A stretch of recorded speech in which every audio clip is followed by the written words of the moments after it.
It's our time. Through the highs and the lows, this is where we raise our children and our spirits like the sun. Ascending like our ancestors, they're rooting for us. Yeah, they is. Their blood coursing like a chorus through our hands, lifted in praise and in demand. To reclaim the land on which we stand, it's our time. We are coloring circles outside the red lines and blockbusting to cast a vision that moves past the caste system and class division of the skin that we live in. It's our time. Say it with me, y'all. It's our time. Man.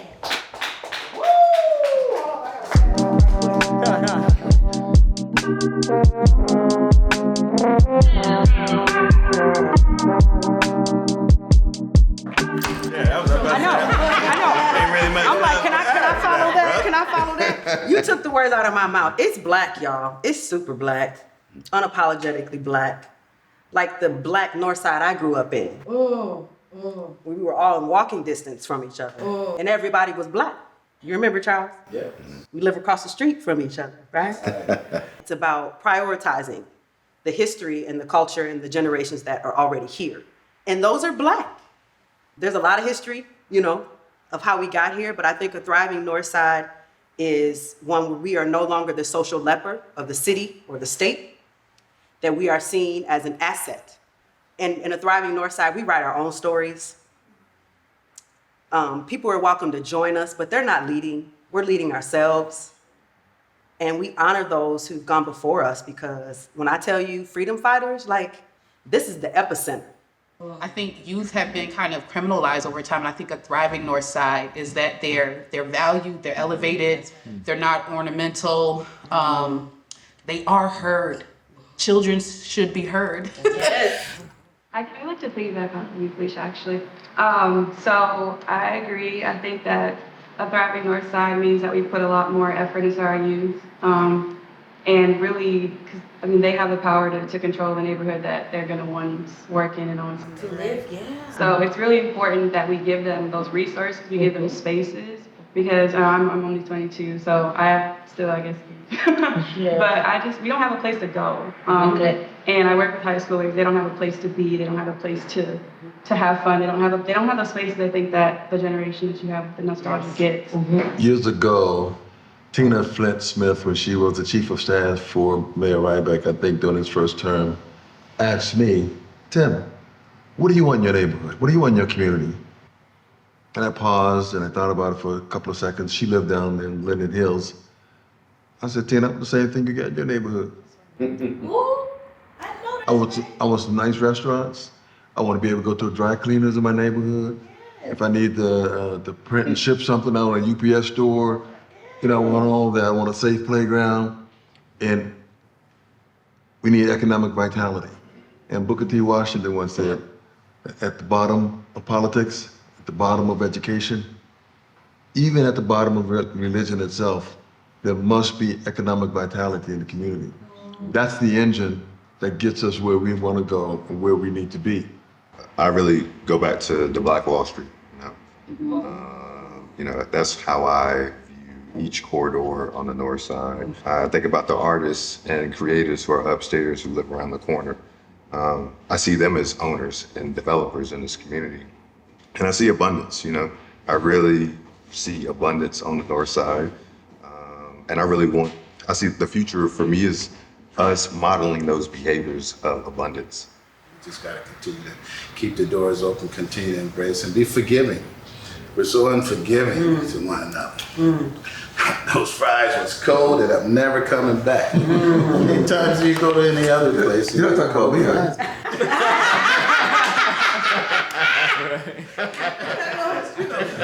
We just I did go get fries and it was cold.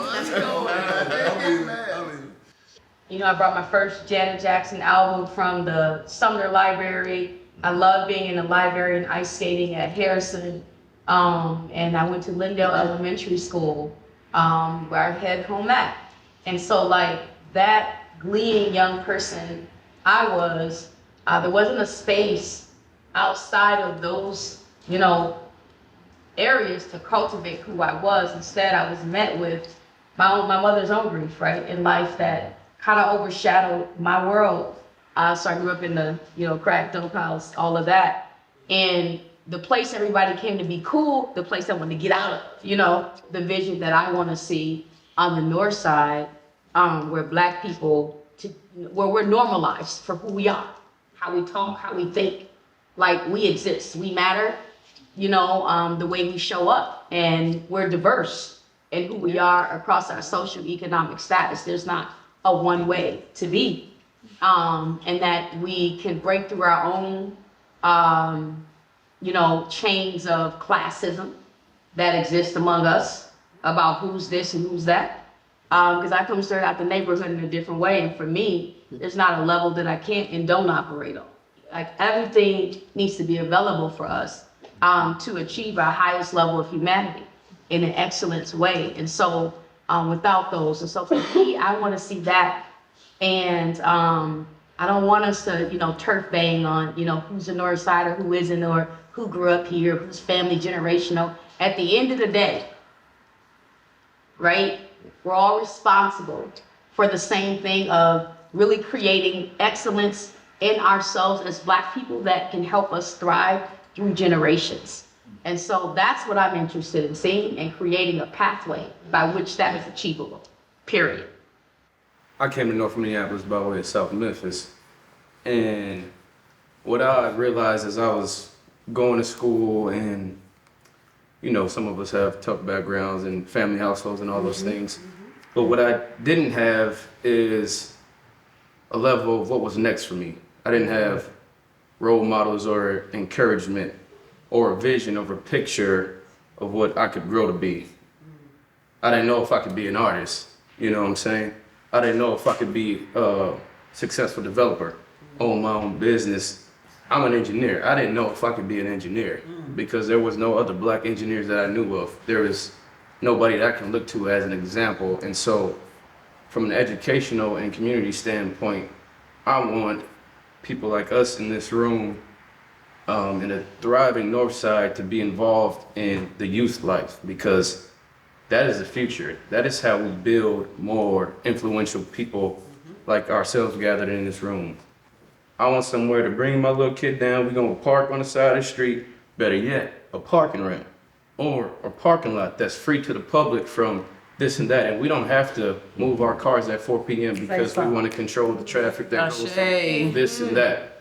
I want to park my car with my son, walk down the street. We're gonna go to this playground. We might go to this facility that has open gym from this and this. And then after that, we're gonna walk to this restaurant. He's gonna eat his mac and cheese, and I want somewhere I can order me a steak. There you go. 16 ounces, medium rare, with a glass of wine. And if not, an old fashioned, and I want it made right. Well, We have to have the same experiences that everybody else has that is thriving. I don't want to drive down the street of my community and see empty houses that have owned by different government entities and that have been that way for a long time.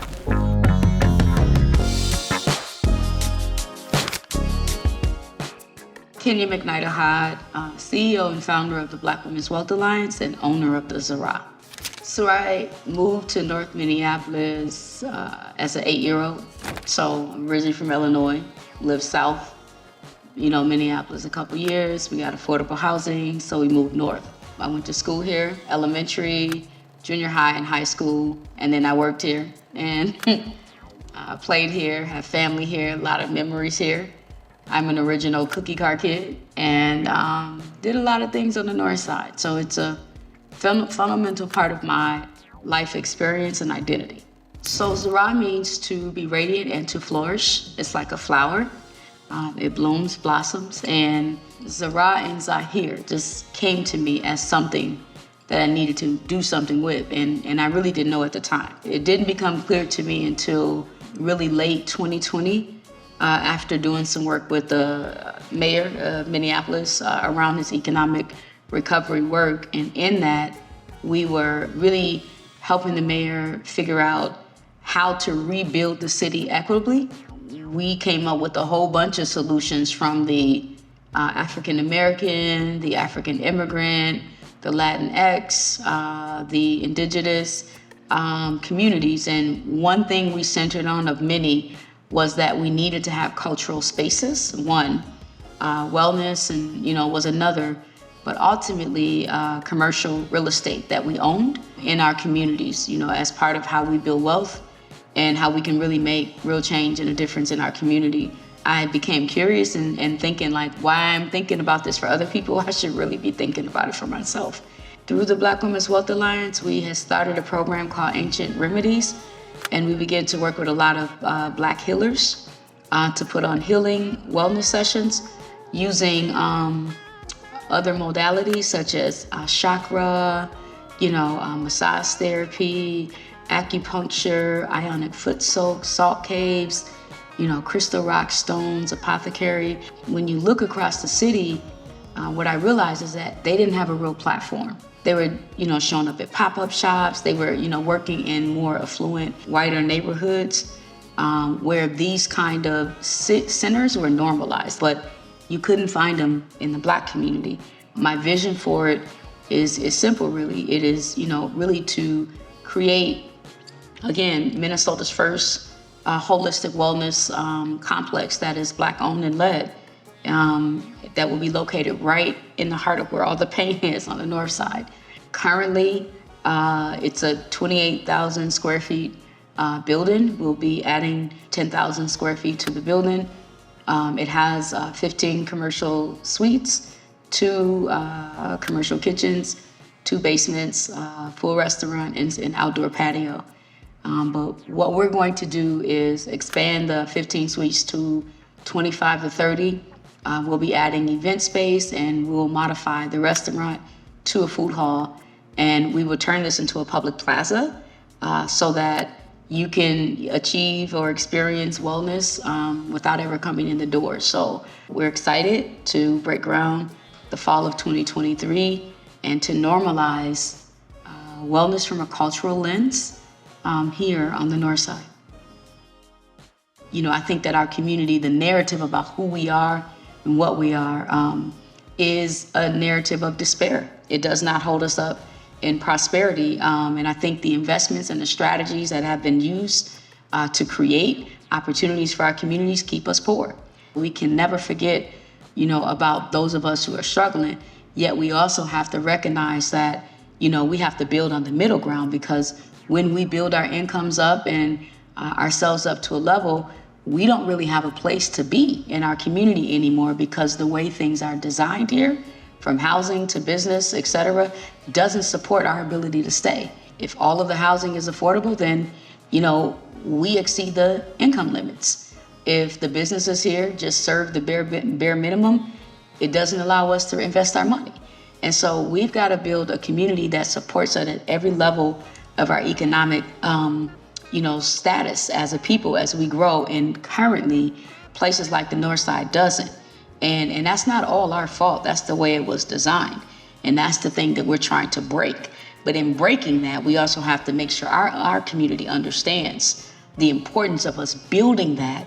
It is about building a way for a pathway for us to rise from poverty and still stay here, to be able to not only enjoy our prosperity, but to reinvest it.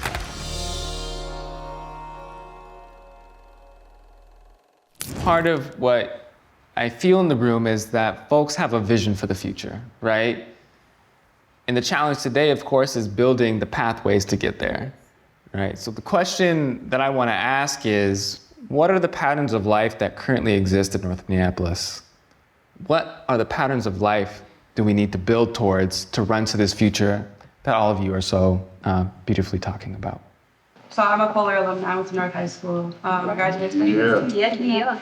One thing I will say that I always notice, just about being like a Black woman, being a Black kid in North Minneapolis, is that a lot of people come into our community, they get what they need, and then they leave. And we have a lot of like kids who get that dream, right? They get that, okay, I have a Black engineer come and speak to me. They speak and then they never come back. And so I think what I see, what a pattern of life here is that we get promised a lot. We get shown we get told we're supposed to do a lot, and we're not shown that. And so what that turns into is kids graduating high school, like, okay, well, I saw a Black engineer. I don't know how to get to college. I don't know how to fill out a FAFSA. I don't know how to do all of these little steps. I don't have the consistency of mentorship. And so what I would like to change about that is to have the people who have power, people who own those businesses, also make sure that they are attentive to the community that they're in. Just being a presence in the community. And I think we kind of lack that a lot here. Let me take that. I got my first, well, let's say, broker's license in 1979. But when I came here, a group of buddies that embraced me, Leon Trawick passed away this year. Dr. Williams, gone. Richard Copeland, my boy, he's gone. And I learned a lot from those guys. Those were my homies, those were my guys. And I'm here if you need to talk about what happened back then. Is it coming back around? Where do we go from here? How do we deal with that? In 1998, I raised $50 million to buy the Riverview and do that project. How do you raise $50 million 22 years ago? I mean, where are we? And so one of the things I'm doing with my project that I describe as the village, there's a place for senior citizens there. I qualify, by the way. I may move into it. But so we got to take care of the elders too, because not that I am, but there's wisdom there. Sure. Just because you survived to be 68, 70, 80 years old, there's wisdom there. And we have to learn to respect that and embrace that and incorporate that thinking into the overall challenge and the overall problems that we have so that we can not only just cry and create activism, but have a solution and a pathway to that solution by incorporating all of the wisdom in the community. What you described is exactly what I experienced 20-some years ago when I graduated from high school here in North Minneapolis. I remember my guidance counselor at Henry High School. I went there, I was in the top 4% of my class. I was, I was in the top, just for context, I was in the top 4% of my class. I lettered in drama club, band, track, tennis, basketball. I'm totally excelling in school, absolutely better than a lot of my white counterparts, very competitive with my Black counterparts, that was a thing. And so I get to the guidance counselor and I'm like, yeah, so here's my GPA, I do all these things, I started my essay, what do I do now? So he gave me one college application in the FAFSA. He gave me an application to North Hennepin Technical College and basically told me hey, this is your best bet, this is what you should do, fill out this thing, apply to this school. The interesting thing about that is at the time on hand, I had letters from Penn State and I think Harvard wanting me to come and do a visit at the school, but I couldn't figure out how I would get there, who's gonna take me. So I never got to visit those colleges, and I honestly settled for the U of M because it was local and I got the most scholarships for it. I said all that to say if I didn't have, at the time, it was Miss Abear, the late Miss Stewart's daughter. She was the athletic director at that time. She used to coach basketball, and she was the athletic director. Her and another teacher were so I went to them kind of crying about he just gave me this thing to North Hennepin. I've never heard of this college. They don't have a medical school. I told him, I want to go to medical school. These are my grades, but he gave me this. And they don't have a medical degree. All I knew was I don't need a medical degree. So I was crying, I don't know what to do. But if it weren't for them, I wouldn't have been a Page Scholar. I wouldn't have gotten a AAA award the first time a Black student in the state has gotten it, the first time anybody in our class or district had ever gotten it. I wouldn't have gotten the Link Scholarship. I wouldn't have got all of these things and been able to go to the U of M for at least 3 years without barely paying anything. If it had not been for them, there was no pathway. One of, I think, the patterns that I see is that once people sort of get resources or get stable, they get educated, they leave. Their resources, that support, that molding, the culture that they've created sort of goes into other spaces and like then produces some richness there instead of here. And I found that it feels like to me, unfortunately, that there's this belief that some of us have adopted. And I say us because in some ways I feel like, some of that internalized racism has impacted me as well. That's right. Where like we feel like, that white way is the right way. And so we move further away from each other. We lose that proximity and that communal spirit that we are drawn to, that call and response spirit, that's who we are. That sometimes when we're calling people and people are not responding, unfortunately. And so then we become sicker and sicker. And so the more we become sicker as a whole, then that impacts all of us. And so one of the patterns that I regularly see is us spreading, us leaving. And so some of that 11% that they're talking about of ownership in North, I don't think that's just because we're not buying over here. I think some of it is that we're leaving, right? The people that have the resources to leave are leaving. The people that have maybe the ability, to have the education, to stand up for our kids in the, in the schools, they're leaving. And I get it. So I don't want to knock anybody who's leaving. I get it. When I grew up here, my mom was on KMOJ. I was the kid under the table listening to women talk about issues, and my mom was a teacher, so I was always with families. I was always she worked with young people who were struggling in school. They called them behaviorally challenged at that time, and so I think I grew up knowing the importance of the village, like being around a lot of elders, and there was actually like cultural rituals, birthing, naming ceremonies, and African dance. And my auntie wore hand-me-downs. She had like a little hand-me-down store where KMOJ is right now, and like elders raised me, so that part of me is like, I can't leave, and I know that I owe it to my ancestors and I owe it to my people to never give up. And I do agree that a lot of times we want what everybody else has because we feel like that's equal or that's equitable. But chasing those things have gotten our societies into the situations that we are now. And so I kind of get concerned when we look at economic development as more financial and ownership in the European way. Because if we're following in their ways, I know this is a capitalistic society and it's based on these things, and everybody's like, well, if you don't own nothing, you don't, you don't have no power. Like I hear that all the time. But I think we miss the bar sometimes that we won't have any of this. Like that's why I work on environment stuff. Because I know that nobody's business is gonna survive. We can plan for it, we can invest in it all we want, but if we don't have water or if we can't breathe, if the housing right now is being taken right up under us while we're, focusing on that bag. I mean, I just think there's things happening behind the scenes while some of us chase the dollar and chase this certain idea of economic development.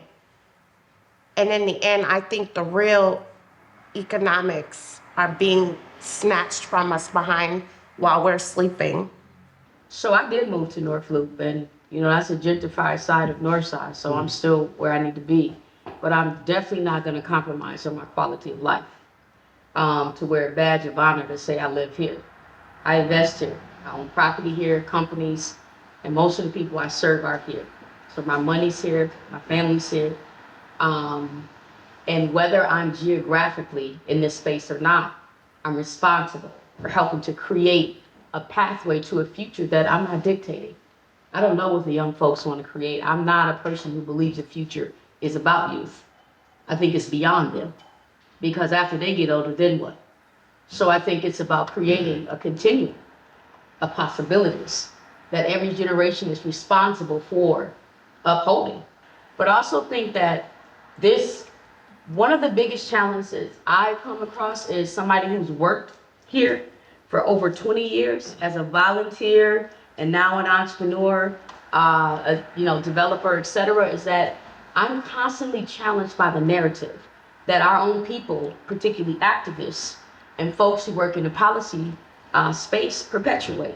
That I don't think they understand how harmful it is and how it keeps us in a cycle of poverty, because they don't have the perspective of economics. So we need to balance the narrative. The social justice aspects of our community is important, but it isn't the only thing. And if we don't have a community that supports a whole cycle of life, from life to death, from poverty to prosperity, then we don't have life. And we don't have a middle structure here strong enough to support life that we said we want to thrive here. I need options that I don't have. And so part of my job is to help build them, but so that those who are coming through, the Kenyas of the world, who grew from that too, can also have options so that we can retain our resources. I'm not thrilled about having affordable housing on a riverfront. That was an opportunity for me to come back here. But my income restricts me from being able to live there. Can I ask you a question? Because you said something about economics, and you said did you say you don't think we have a good understanding of economics? I want to know. You brought up a good point. You said activists specifically. I'm really not sure. What's your set of resources? But let me finish my point. So I think that this narrative, as someone who has worked in the activist space, who has been a policy leader, who has shut down, freeways and run for office and done all this work, I've been on the side of shaking the trees, right? And I also understand that on the other side of that, what we've lacked is infrastructure to catch the very fruit from the trees that we're shaking. And what I see is I'm still challenged by this narrative of what we don't have, of keeping things affordable, of, I've been on a call where folks have said not to even talk to business owners, and I'm thinking I'm a business owner. So if you're telling white people not to talk to business owners, you're telling them that I don't matter. And so who are you working for here? And so I think we've got to balance the narrative about who we are and the strategies to understand how we're positioning our community to win or lose. And I think that cycle of narrative that is also from this place of fear. When we're building good things here, we're saying it's for white people. We're not thinking about the Black folks who grow in their income and resources, right? Who also deserve and want to be here. We have a different agreement on what economics means. And we also have a different understanding of, I think, where we each other has value. We have different value, but we adopt a lot of white ways, right? And I think that's a problem. And then we leave out people because, if we were poor, or if we were still poor, because I don't know who poor in the room. I'm not poor no more, you know what I'm saying? But at the same time, I'm on the block with every poor motherfucker out here, you know what I'm saying? Thanks. And I'm not gonna forget them, and I'm not gonna stop advocating for affordable housing because I made it, you know what I'm saying? Because at any point in time, all that can be taken away from us. I'm just gonna say this, after they get their points in, because I don't wanna lose the point of the question that we dived into first, the next question is about diving into the tensions that exist in this work. So I'm not saying, let's not have that conversation, I just wanna keep it so that we can have conversation, if that makes sense. My name is Christopher Webley. I am the founder and CEO at New Rules. The Northside is special for a lot of reasons. One, it reminds me of a community that I grew up in North Carolina.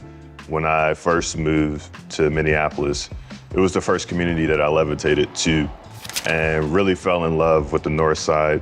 Immediately got involved and sat on the board of directors for the Harold Menzel, which is one of the only few Northside Ys on the Northside. And so it's become my home. It's become the flagship location and anchor of my business, and it's my community. New Rules has really been co-created with and in partnership with the community. it's right out here on the sign at Tap In. The community has the answers. And that's rooted in our DNA and the fabric of how we operate. When I bought the building in 2015, we had about 200 people come out and talk about the challenges in the community, but really focus on the solutions. People expressed their need for access to food. That was the number one thing people asked us to solve for. The second piece was access to economic opportunities.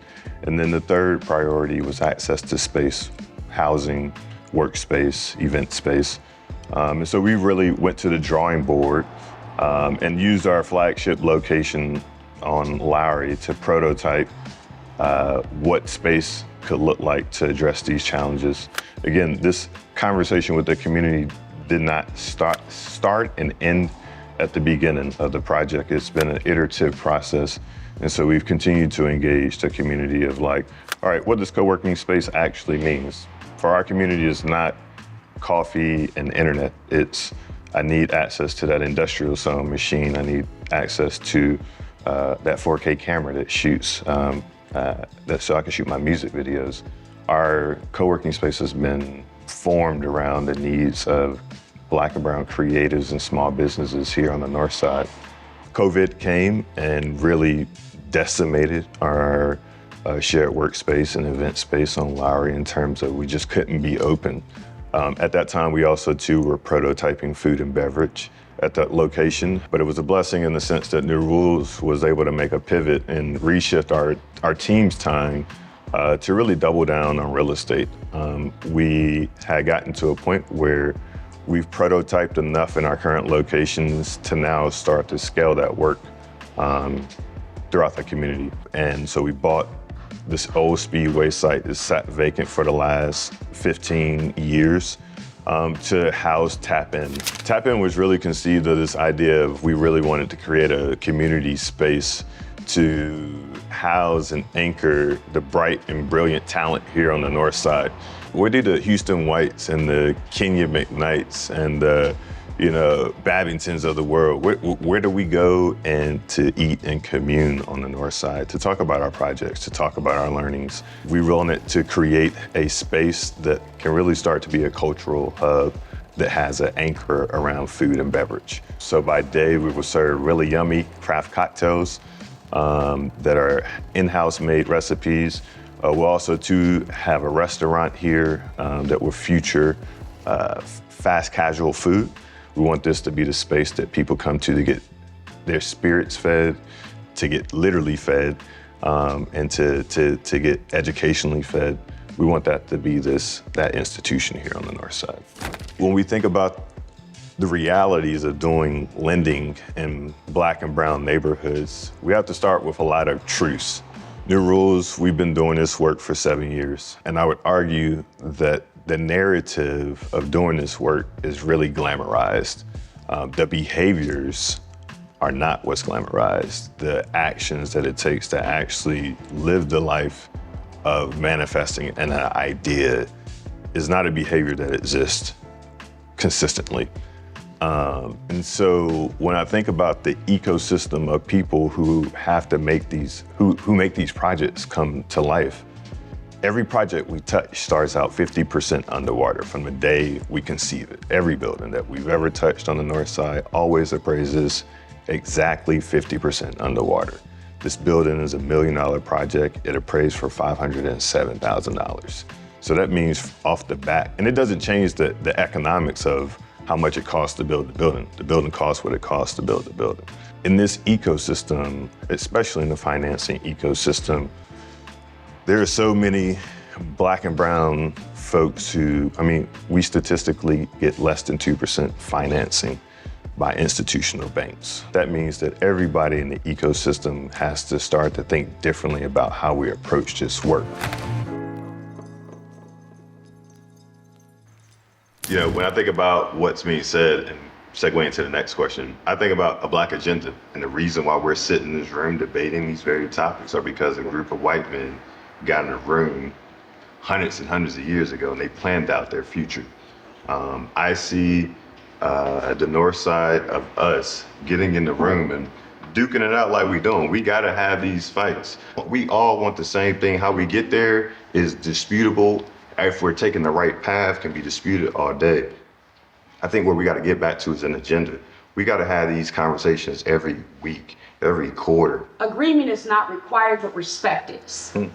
And if you can't have that, you can't have a discussion. And as I was talking, I didn't feel that. I'm okay with listening to any other perspective outside of mine. I'm going to respect you, and I want to be respected. To me, that's where we have to also grow at in our being able to build in this community. And then we model that through how we show up and talk with each other. So I feel that. The one word that really stands out based on the question that you asked, to me, is access.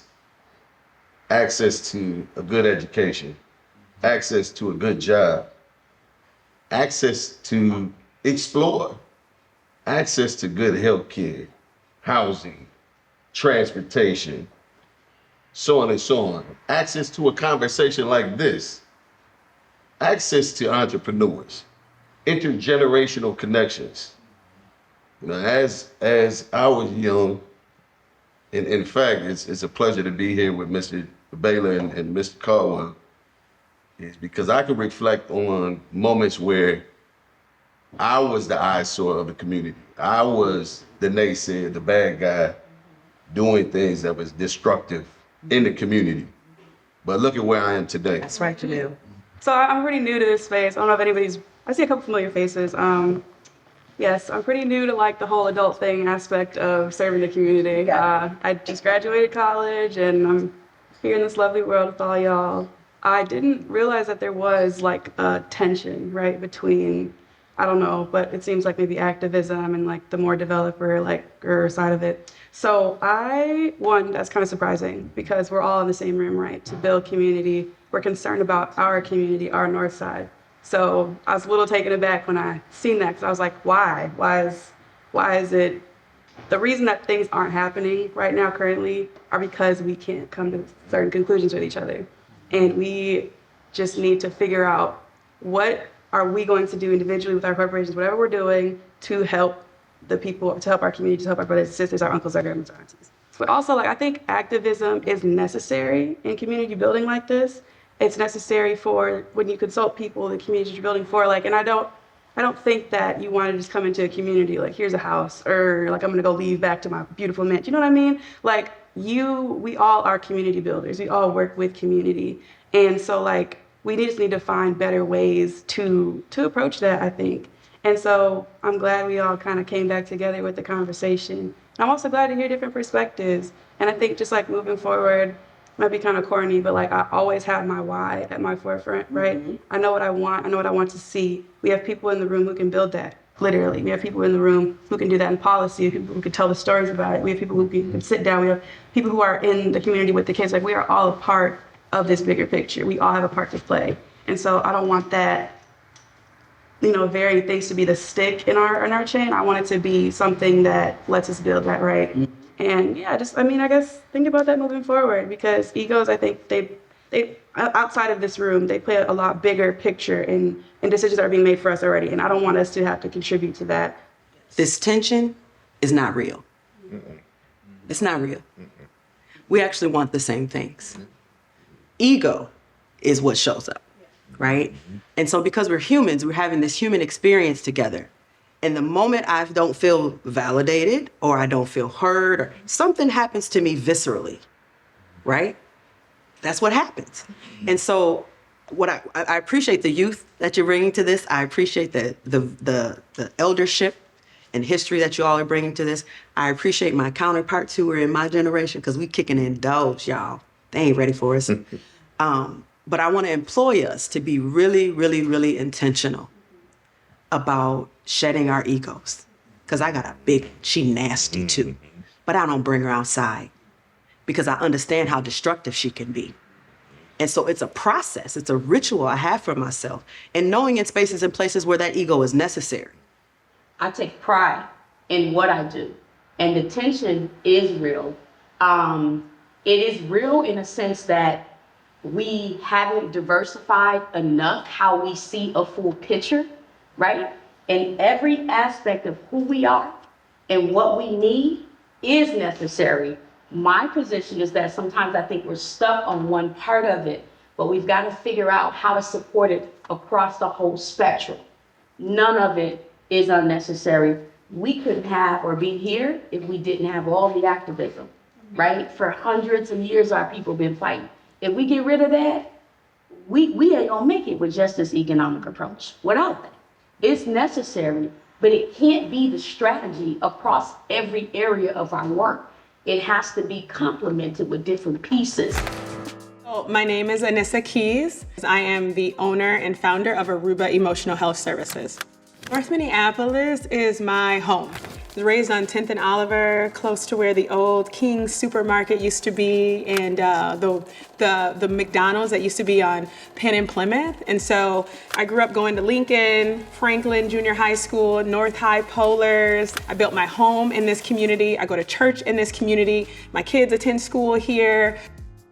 So Aruba Emotional Health Services, I started 10 years ago. I have worked in social services since I was about 15 years old, and so have always had a draw and a pull and a call to work with those that are marginalized, are oppressed, our ostracized community. So always knew that that was where I was supposed to be. And so Aruba sort of was birthed from that space of wanting to create a safe space for people that look like me to receive support. And so I wanted to be boots on the ground, really like talking and impacting people that were least likely to make it into supportive services, especially people that were pretty disconnected from systems. And so we are in the community. That's a really big piece. We want to make the service accessible to those that are not likely to meet or come into a space. So this building that we're in on 705 42nd Avenue North, I don't know, I get excited, like I can't even help it. The idea of taking back space in our community, not just taking up space, but taking back spaces, placemaking services, providing support to a community. In addition to that, right, making it be reflective of the folks that are here, ensuring that it serves Black people in this community. I'm just like on fire. Once I got here though, right, and actually it was in the middle of my contract, there was a shooting here, and I'm gonna try not to get emotional. At the barbershop on the lower level, there was a shooting of a young man. He's 24 years old. And then in addition to that, a woman got shot. She had her 2-year-old that was in the chair getting a haircut at the time. And so the young man was killed. The woman was shot and injured and went to the hospital, and she survived. But my realtor had reached out and he said, Anissa, if you don't want this space, this would be the time to pull out. And I was like, no, this is the reason why I need to be here. This is the reason why we need this space, right? That we need to take up space is because we need to shift the narrative that's happening, not just on this corner, but on different corners in North Minneapolis, period. Once I got the space, I was convinced that I was gonna have the space. We got here and there was a bunch of tenants that were in the space that shouldn't have been here, that were creating more opportunity for, again, messiness, which means, illegal activity, a lot of high traffic, a lot of loitering, and they had to go. So at that point in time, I made a decision as people began to leave to say, everybody else that I bring in, I'm gonna be selective and intentional to ensure that placemaking is done. So I coined it the Black business ecosystem, which is really just a communal space of a bunch of Black business owners who get to come together and support one another through marketing efforts. They drive people into this space, right? And so the idea is that not only do they collectively are able to sort of build opportunity for wealth, but they're also able to provide services that we do not have in North, right? So then I can create opportunity for a plant-based restaurant to be in this space instead of another fried food restaurant or another fast food restaurant or another check cashing place or another liquor store. Should I go on about the things that should not be in our community anymore? And so I really envision a different lived experience for Black people, right? That they get to go into spaces and think, like when you go into the plant-based restaurant, like you know, there's Jesus and Jay-Z on the walls, right? Like you think they were thinking about me when they came out with it. You see in the salon, you see afros, and you see hair care products that of people that like were literally thinking about you when they were creating the space. And that's what placemaking is, right? And that's what Black people, especially in North, need. We need a space that we can step into and say, man, I belong here. the details about the space in general. I think it's 14,000 square feet that is actually currently being used. We're increasing that to 20,000. Which helps us make it very much so profitable as we're doing all of these renovations. Additionally, so there'll be about 15 to 20 business owners, and there'll be more, right? In addition to that, there's a 3,000 square foot ballroom space, which we are now trying to generate some sort of like funding for. We want to create a Black professional co-working space. That again, Black folks can come to and feel connected and be able to sort of either do work, either be able to just engage with other people. There'll also be events and stuff that are happening. I just think about this being a space, this whole entire area being a place that people want to be. There's vibrancy, that there's energy, that there's safety, that there's opportunity, that there's growth happening. I kind of imagine like Northside being a place that like people got to get to, right? Like if you come to visit the state, like you got to stop by the Northside. I think what's interesting is we came here to talk about development, but we didn't really talk about development front-facing. And perhaps that's necessary because maybe it isn't the buildings to get to or the businesses to be developed, but the way that we coexist with each other that really needs to be wrestled with, right? We can get the resources, we can draw the plans, but I had this question about like, look, there's no one vision of North Minneapolis. Do we need to reconcile it or can it coexist together, right? And that's a real thing for us to talk about. So I had like this big question, like, what does a thriving North Minneapolis look like? I wanted to kind of ask that again, but just leave us like now, like living in the tension, now living hearing what everybody has to say in the room. Like, did it change being in the room with each other, right? We don't do this enough. Do we feel changed by each other having these conversations all together? Do we feel a sense of what we need to walk into to sort of reconcile, what we need to reconcile to move forward? I don't feel any tension in the room at all. I feel a bunch of love and joy in the room. But what I'll just close with first, what I want to say is that, what appeared to be unhopeful is very hopeful in appearance and example of each and every one of you in the room here. With the leadership of Mr. Bailey here, I remember being on Broadway and coming into McDonald's and knowing that you were the owner of that McDonald's. That made me feel proud. Yes. And I got a lot of pride out of that. And then to go to Robbinsdale and find out, I'm like, wow, you got a couple of them. Yeah. On Lake Street too. And a few more. And Northeast. Yeah, and all of that, and that's all intentional in your hard work and your efforts and the things that you've done, and it's always a pleasure to cross your path, even if we don't exchange a whole lot of words or exchange business ideals. Your example represents my desire to do better. I would just like to say that this year opportunity was wonderful. I expect and I hope and pray that we can collectively come together unannounced, not necessarily publicly, but how do we support another conversation without the cameras in this space, eating McDonald's with non-meat lovers. No, I'm just messing. And no more gumbo. But long and short of things, I want to see another opportunity for not only ourselves, but there's many others that are not here present. But I expect and want to see Roxanne back in the same space, along with us, off camera.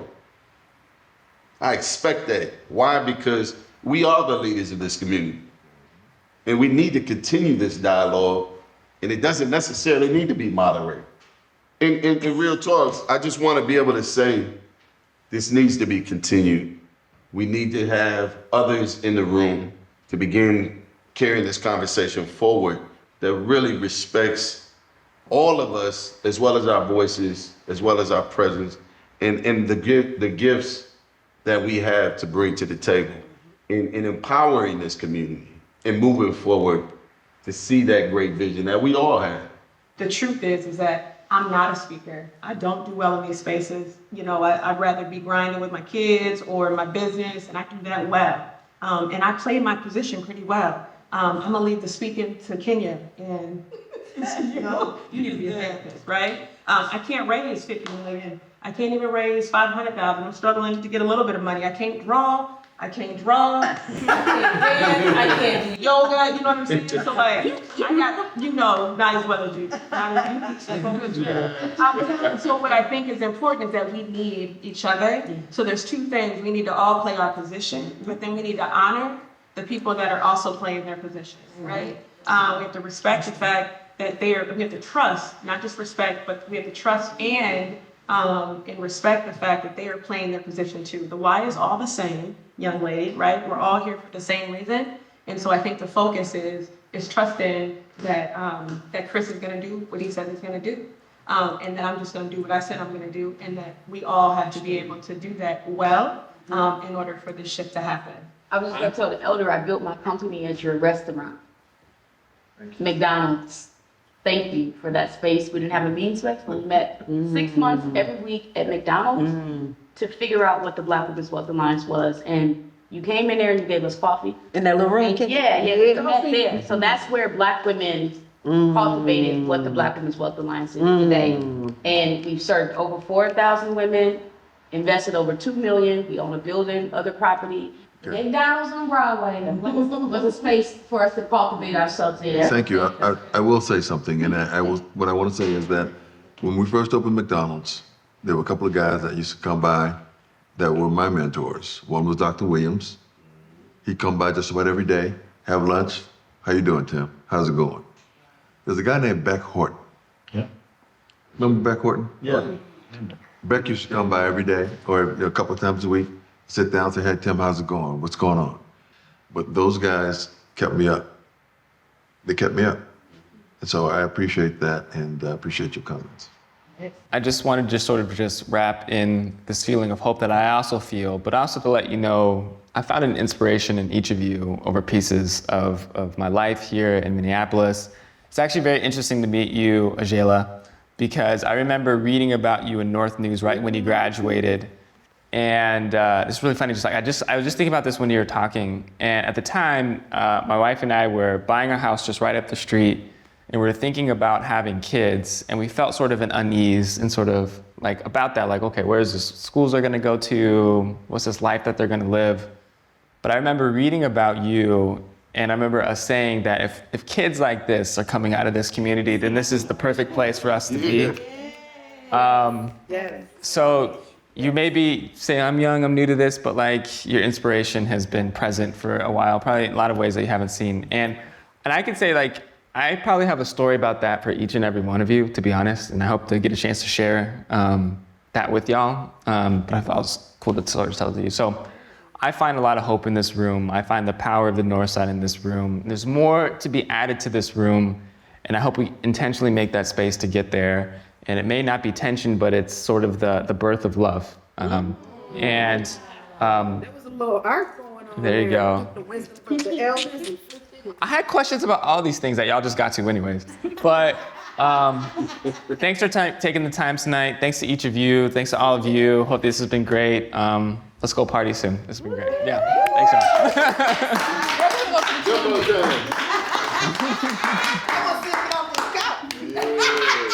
Let's be clear. The gumbo is not prepared yet.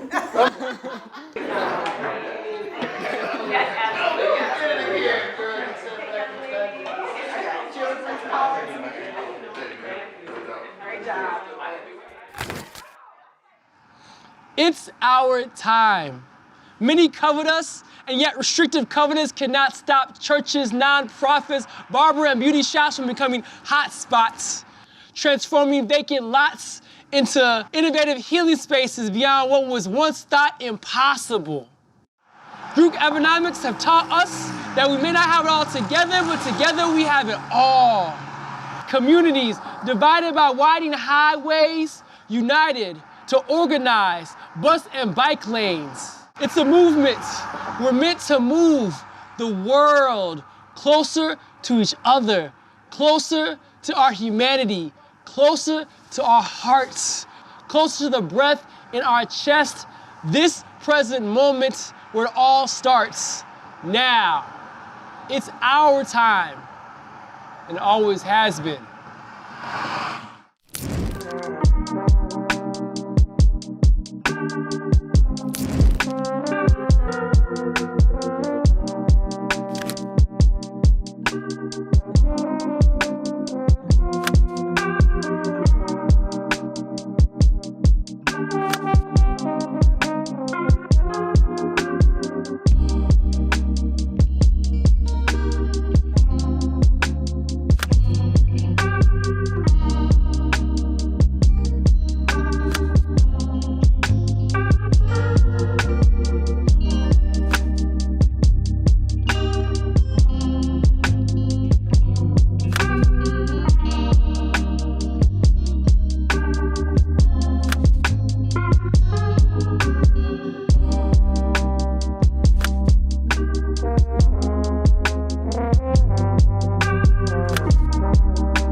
I see more white folks eating pig ears and pigtails than I've ever seen in my life, right down here in this community.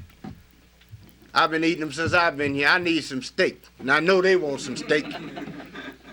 So we ask for food. See, folks have a tendency, to give you a lot of canned goods and things. That's beautiful. I don't have no problem with vegetables, but we need some meat down in here too.